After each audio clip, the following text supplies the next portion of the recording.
Bonjour tout le monde, je m'appelle Jerry et je suis l'expert Fuji.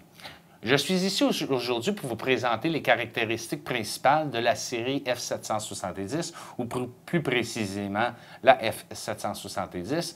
Dépendant du marché, ça se peut qu'il y ait des petites variations ici puis là, mais plus ou moins c'est tout le même modèle concernant les caractéristiques.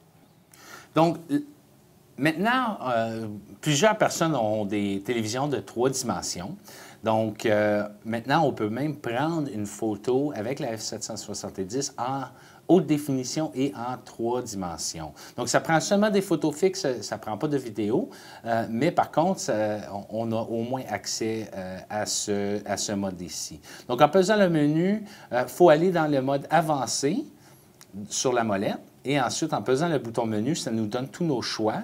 Et je suis déjà installé sur le 3D. Et là, maintenant, il va falloir prendre 2 photos. Donc, on prend de côté à côté. On peut choisir soit la photo droite à gauche ou bien de gauche à droite, dépendant des circonstances. Donc, je vais essayer de prendre une photo. On suggère énormément de faire ces photos-là avec un trépied. Donc, je prends la première photo. Et ce que l'on va voir, c'est, pendant qu'on prend la deuxième photo, on voit ici comme une image, disons, un peu blanchie, mais on voit encore le sujet derrière le sujet. Donc, ça nous donne la chance de changer l'angle et de se raligner le plus possible. Avec un trépied, ça va aller beaucoup, beaucoup mieux. Et je vais m'essayer avec ça. C'est pas très scientifique la façon que je le fais à la main levée, mais ceci nous permet maintenant de voir 2 images. La mienne n'est pas très belle, mais 2 images en 3 dimensions sans même avoir besoin des lunettes. Quand c'est bien prise, on peut vraiment voir l'effet de 3 dimensions. Donc ça, c'est prendre des images en 3 dimensions avec la F770. Donc, pour les modes manuels, on doit changer l'appareil dans le mode M pour manuel. Et ceci nous permet d'avoir le contrôle sur la vitesse de l'obturateur ainsi que l'ouverture de la lentille. Donc, ça nous donne un petit peu plus de flexibilité sur nos photos. Donc, pour changer la vitesse, comme c'est là, je suis en mode manuel et on voit ici que l'obturateur est à 1/60e de seconde. Et si je fais la rotation de la molette, on peut voir que je peux aller jusqu'à 1 2 millième de seconde. Donc, très, très rapide. On a besoin de beaucoup de lumière dans ces cas-là. Et on peut aller jusqu'à 4 secondes en mode manuel. Donc, pour changer, pour se rendre ici, pour contrôler l'ouverture, on a tout simplement à peser sur le haut, le plus ou le moins en haut ici, ou en haut sur la molette. Et ici, ça va maintenant changer la direction. Et maintenant, on peut changer de soit à F10 ou bien à F3.5 au grand angle. Et pendant qu'on zoome, on voit que ça change aussi. Donc ça, c'est les contrôles manuels. On a aussi accès à l'ouverture tout simplement, où est-ce que la vitesse de l'obturateur est selon le métrage de lumière. Et la S qui est, elle, c'est pour la vitesse de l'obturateur et l'appareil va contrôler l'ouverture par elle-même.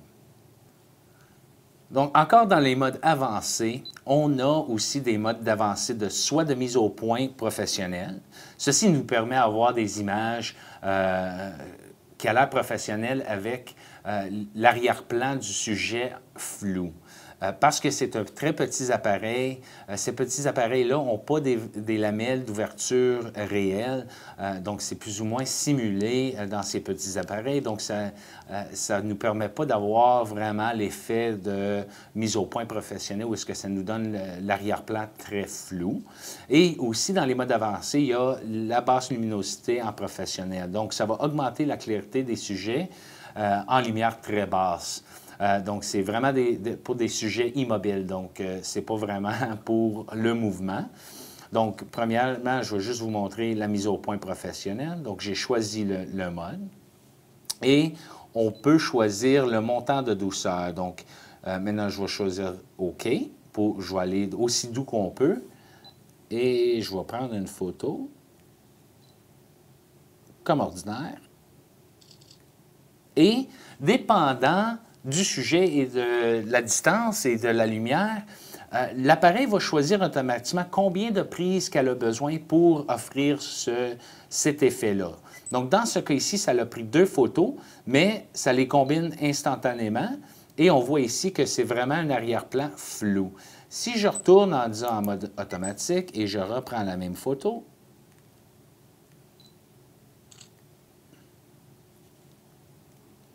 on peut voir que c'est beaucoup plus prononcé, l'image floue est beaucoup mieux prononcée sur le mode de mise au point professionnel.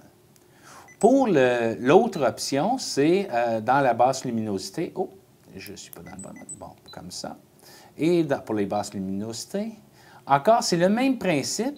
L'appareil va prendre plusieurs photos en même temps. Donc, dépendant de la luminosité, le plus de lumière qu'il y a, le moins de prise qu'elle va avoir besoin. Mais ici, ça a pris 3 images et ça fait le traitement ensemble. Donc, encore une fois, l'appareil va prendre les images et va les mettre ensemble automatiquement en vous donnant la meilleure qualité en basse luminosité en réduisant le bruit autant possible. Donc, ici, dans la salle ici, je suis très bien éclairé, donc l'exemple n'est peut-être pas la meilleure, mais ça vous montre comment s'en servir. Donc, dans la F770, on a plus de 105 scènes que l'appareil peut régler automatiquement. Donc, en mode EXR, il va choisir plusieurs modes. On va voir toutes les icônes qui vont montrer que l'appareil peut choisir. Dans le mode EXR, on a un petit peu de flexibilité. Donc, on pèse le bouton menu pour voir quel mode qu'on peut choisir dans le mode EXR. Donc, en haut ici, on a le mode EXR ici. On va aller dans les paramètres. Donc, ici, le premier choix, c'est la priorité de résolution. Donc, c'est toujours à grande résolution, la netteté d'image idéale pour les circonstances où on est dehors, beaucoup de lumière, très illuminé. La prochaine, c'est le ISO haut et le bruit réduit ou le bruit bas. Donc, ce que ça fait, c'est ça va prendre 2 images pour régler le ISO, pour qu'il puisse avoir une netteté d'image même dans les basses luminosités. Et il y a aussi la priorité de plage dynamique. Donc, quand on a un gros soleil, un gros coucher de soleil et il y a la plage qui est très foncée, donc on a une très grande plage dynamique. L'appareil va tout régler ça automatiquement dans l'appareil. Donc, dans les modèles de GPS, dans le nouveau modèle, la F770, avec le mode GPS, on peut se servir du mode GPS comme navigateur. Donc, en se servant de la bouton fonction, on peut programmer le bouton fonction en le tenant. Et ceci va nous donner l'option de choisir le navigateur. Donc, je choisis le navigateur et je pèse le bouton. Et maintenant, ça me montre une boussole. Donc, ça me donne le nord, le nord-est, le nord-ouest. Ainsi que si je mets l'appareil comme ceci maintenant me donne comme une vue avec tous les différents points de repère qu'on verra dans notre région avec le GPS. Donc, si on est près de la Tour Eiffel, par exemple, ou une autre place, ça va vous montrer les autres places en relation à ce que vous êtes. Et ça vous donne le nord aussi. Donc, dans l'appareil elle-même, on a la gestion du GPS ici dans le setup. On pèse vers la droite et ceci nous donne toutes les options de navigation. Donc, pour faire la recherche de notre endroit, on a 2 choix. Soit on l'a toujours actif, donc même quand l'appareil est fermé. Ça veut dire que ça va toujours chercher un point de repère et donc vous allez diminuer la vie de pile dans ces circonstances-là, ou bien tout simplement de chercher quand on allume l'appareil. Donc, ça va maximiser la pile dans ces circonstances-là. Et ça vous donne les informations comme le nom et une correction automatique dépendant où est-ce que vous êtes. Les distances soit en kilomètres ou en milles, ainsi que vous pouvez même mettre l'endroit comme comme une étiquette sur votre photo. Donc, ça va vous montrer directement sur la photo elle-même la place. Donc, ça, c'est le mode GPS dans la F770. Donc aujourd'hui, je vais vous montrer comment prendre des prises de photos en rafale. Donc l'appareil peut prendre des photos jusqu'à 11 prises par seconde.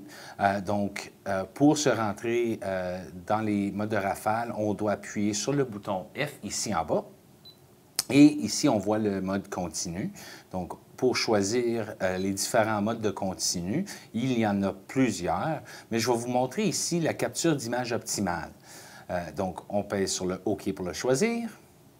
Et pour sortir du menu, tout simplement, appuyer sur le déclencheur et on va retourner en mode de prise de photo. Et maintenant, ici en bas, on voit que ça nous dit paramètres. Donc, pour choisir les paramètres de la rafale, on pèse vers la droite, donc la petite éclair ici. Et ça nous donne la vitesse de prise et le nombre d'images. Donc, je vais choisir 11 prises par seconde. Et le nombre d'images, moi, je vais choisir 16 images, juste pour vraiment montrer la démonstration comme il faut. Et on peut, en roulant la molette, on peut choisir d'un à l'autre aussi. Donc là, moi, je vais choisir, disons, 8 et 7. Donc, ce que ceci nous signifie, c'est que en commençant, on pèse l'obturateur à mi-chemin, comme pour faire le foyer. Une fois que le foyer est pris, l'appareil va commencer à prendre les images, mais ne va pas les sauvegarder, jusqu'à ce que vous pesez le bouton du déclencheur. Une fois que le déclencheur est pesé, là, à ce moment-là, l'appareil va sauvegarder les 8 images avant que nous avons fait le déclencheur et les 7 images après. Donc, on pèse OK, on se sert du déclencheur pour sortir du menu et je vais tout simplement vous montrer. Donc, on peut entendre ici les clics du déclencheur et maintenant, j'ai pesé à plein chemin pour mémoriser les images. Donc maintenant, les 16 images vont mémoriser à la carte mémoire et on va voir les 16 images. Ce que là, on va voir, très simplement, c'est en gros, c'est la première image et en bas ici, on voit les 15 autres images en bas. Donc, si on voulait aller à la prochaine photo, on avait tout simplement à peser vers la gauche et à la droite. Ça, c'est les images, les autres images que tu aurais sur la carte mémoire. Comme c'est là, j'en ai pas d'autres images encore sur la carte mémoire. Si je veux aller voir les photos qui sont ici, j'ai tout simplement à peser vers le fond. Et maintenant, ça dit 1 de 16. Donc, je suis maintenant dans le groupe.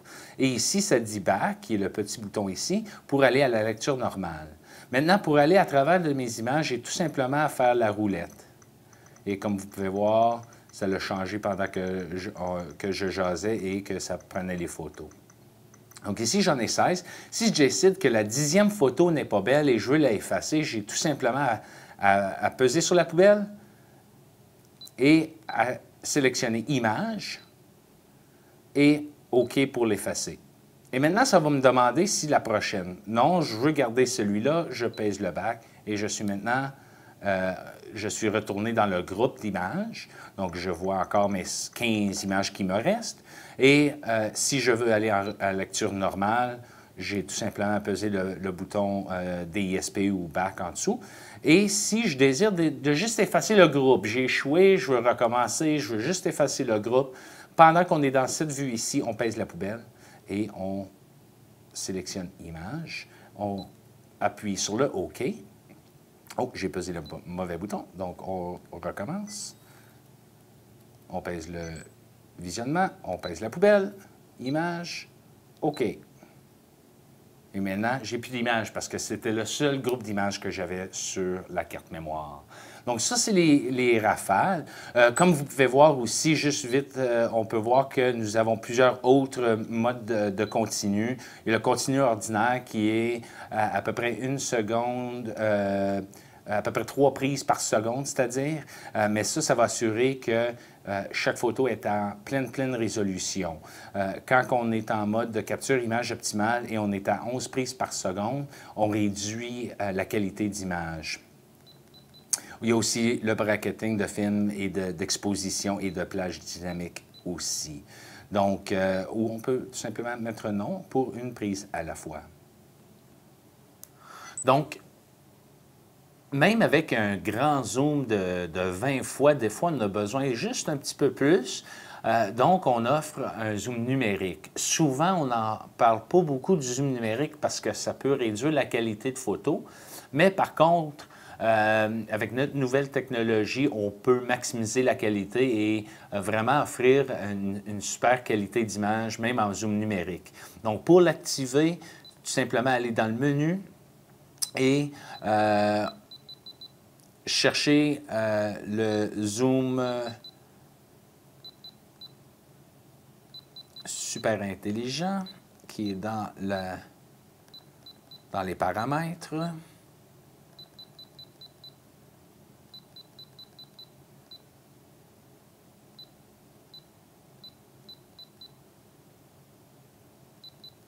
Et le voilà ici. Donc, ça, c'est le zoom super intelligent. Il est déjà actif. Donc, tout simplement, pour l'activer, c'est de faire le zoom et tout de suite, on voit sur l'écran ici une section bleue.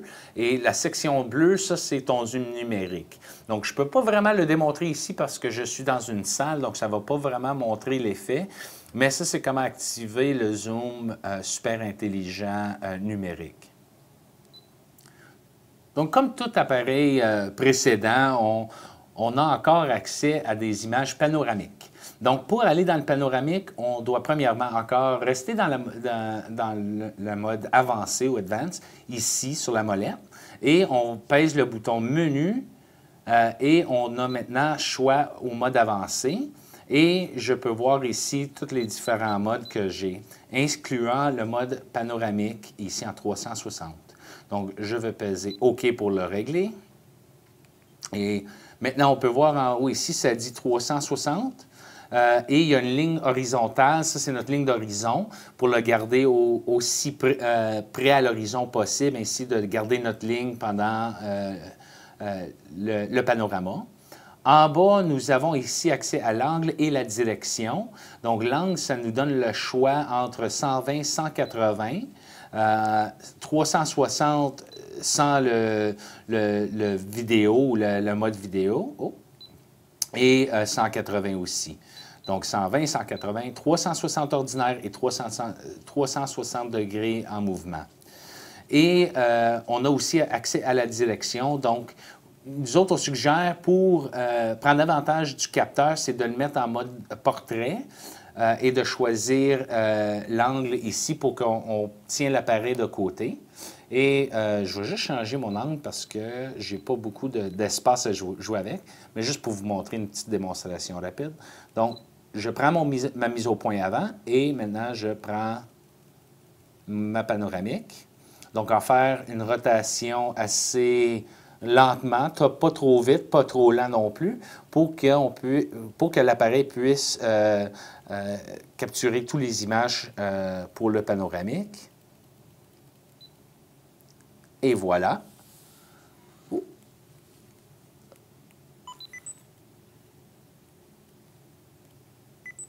Et voilà notre panoramique.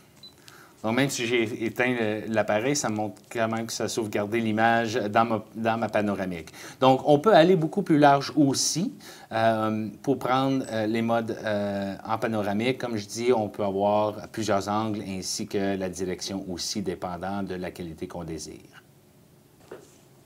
Donc, pour faire la vidéo, on a tout simplement appuyé sur la grosse touche ici, orange, qui commence la vidéo. Pour régler la résolution du vidéo, on peut changer ici dans le menu, ça dit mode vidéo et ça nous permet de changer la résolution. Mais aussi, on peut choisir la qualité de photo en vidéo. Donc, je peux prendre une photo durant mon vidéo. Donc, on peut choisir soit la priorité vidéo ou la priorité de photo. Si je choisis priorité de vidéo, ceci réduit la résolution de l'image que j'ai prise pour permettre à l'appareil de ne pas sauter pendant la prise de photo. En priorité photo, tu vas voir un petit, disons, un petit saut dans la vidéo durant ce temps-là, pendant que l'appareil copiait l'image à la carte mémoire. Donc, moi, je vais aller en priorité vidéo et on pèse pour faire notre mise au point. On peut le faire, lui est en automatique, donc la mise au point, c'est déjà fait. Et je commence mon vidéo. Donc, je vais juste aller de côté à côté. Et maintenant, je vais prendre une photo durant mon vidéo. Et je vais retourner de côté à côté. Et on fait la mémorisation de l'image, du vidéo, c'est-à-dire. Maintenant, en visionnement, ça, c'est la photo que j'ai prise. Et voici mon vidéo. Donc, même durant la vidéo, on peut prendre une photo à pleine définition ou bien en résolution plus réduite, où j'ai déjà pris la photo. Comme on voyait la vidéo, on voit qu'elle ne saute pas du tout, que la qualité est toujours là. Donc, merci. Et on vous encourage, bien entendu, de vous abonner à notre poste pour plus d'amples d'informations sur la série F et autres appareils Fujifilm. Merci beaucoup.